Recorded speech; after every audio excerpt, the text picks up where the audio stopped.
Hello everybody, welcome to another video.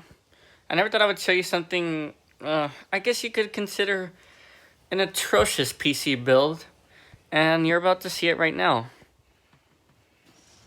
Yes, that's right, this monstrosity is the AMD Replacement.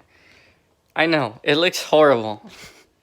It looks like somebody just got this out of the bin, but honestly, this is the only working computer that I have for the AMD replacement. Well, as a replacement as of now. As you'll see right now, it does boot up.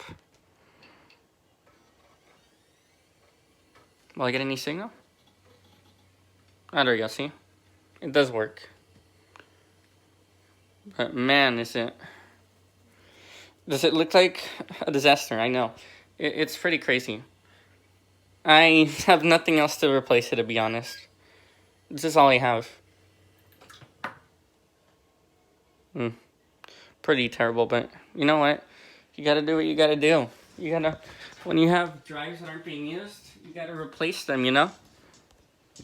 You gotta replace them, and that's how life is sometimes. When something breaks, you gotta replace it. Or, I guess don't fix it.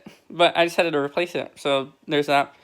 Let me know in the comments down below what do you guys want me to do with it, you know? Just tell me. Come on, tell me what you want me to do. Like, what should I do with it?